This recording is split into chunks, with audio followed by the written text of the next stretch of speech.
President Biden on a quest to fill foreign oil imports as the U.S. bans Russian crude and gas prices surge. Saudi Arabia and the United Arab Emirates reportedly declined to take Biden's call yesterday as he looks to try to get them to pump more oil. Indiana Congressman Jim Banks warning against this move yesterday. Watch. Joe Biden plans to put terrorists ahead of Texas, before Texas. We need oil and gas, but instead of producing it cleaner and cheaper here, instead of creating more American jobs, the Biden administration plans to turn to Iran. Joining me right now is the Indiana Congressman and House Armed Services Committee member himself, Jim Banks. Congressman, thanks very much for being here. You've introduced the No Oil from Terrorists Act. Tell us about it. Well, this is common sense, Maria. First and foremost, on day one of the Joe Biden presidency, he crushed the American energy sector by ending construction of the Keystone Pipeline. He stopped drilling on federal lands.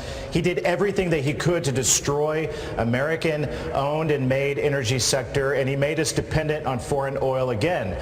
Now, yesterday, this week, he finally did the right thing and he banned Russian oil imports. But at the same time, he's trading one bad guy for a couple of other bad guys. He's begging Venezuela and Maduro to give us more oil, and he's gone to the largest state sponsor of terrorism in the world, Iran, and he's trying to push through a new Iran nuclear deal, which is disastrous for a lot of other reasons, to leverage more oil from a state sponsor of terrorism. So my bill, the No Oil from Terrorists Act, would prevent this president from doing something that's absolutely foolish to do and negotiate with terrorists to get oil to bring to the United States when we could be producing it right here at home instead.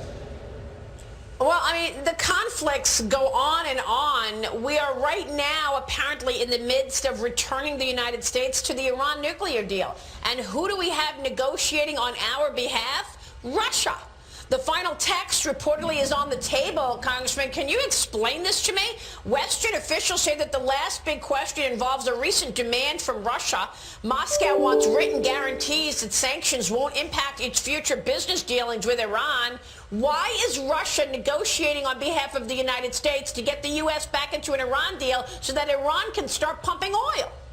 It's maddening as you describe it, but you got to go back in time a little bit. Remember, the Iran nuclear deal negotiated by Barack Obama was a terrible deal. It gave pallets of cash to Iran to try to prevent them from building nuclear weapons, but instead it did the opposite. Donald Trump got us out of it. It was one of his key campaign promises that he made when he ran for president in 2016, and he kept that promise, and he ended the disastrous Iran nuclear deal. Now it seems that Joe Biden is hell-bent on making the same mistake that Barack Obama did. And part of this deal is to give Iran $100 billion and would actually reward them for their bad activities rather than punishing them. And at the same time, you have Russia, who recognizes this is another opportunity for them to weaken America and to build up one of our adversaries in Iran. It doesn't make any sense. There's no good explanation for it. It just goes to show that Joe Biden is a disastrous commander-in-chief and president, and this is another foolish move on his part.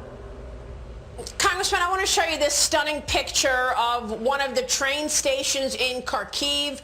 You have thousands, millions, 2 million people fleeing Ukraine, trying to get to Poland, trying to get to other Eastern European nations for safety. This picture is stunning that we want to show people of all of the people trying to get out at the train station. Isn't there anything that the U.S. or allies can do further to help the people of Ukraine? There's a lot that we can do that we're not doing. I mean, this administration, we've been calling on them for weeks to give aid to Ukraine, especially military weapons and ammunition. Zelensky has been calling for it for weeks. He continues those calls to this day. It doesn't make any sense why this administration has drugged their feet.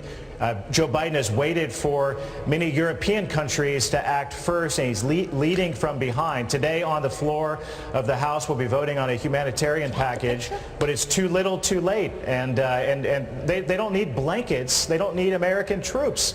They need military equipment and ammunition to fight back, and we've been dragging our feet and giving it to them.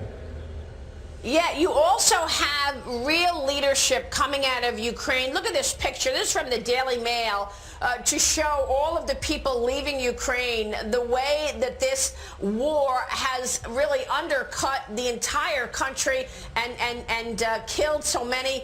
Congressman, then there's this leadership that we see on display from President Zelensky. Watch him get this standing ovation yesterday as he addressed the UK Parliament.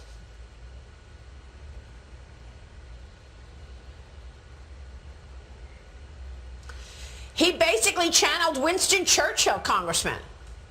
Yeah, this is the reason. I don't know if you saw this, Maria, but the polling for Zelensky in the United States of America, his approval rating is almost twice as good as Joe Biden's approval rating is in our home country. He's showing the type of leadership that Joe Biden doesn't show, that he's never shown since he's been in the White House, and that's why the rest of the world is, we stand with Zelensky, we stand with Ukraine. We need to do more to help them fight back against Russia, but the Democrats and Joe Biden, every single day they've drugged their feet and made it harder for Ukraine to do that. It's just an extraordinary situation. Congressman, thanks very much. We'll be checking back with you as news develops. Jim Banks joining us this morning in D.C. Thank you, sir. We'll be right back.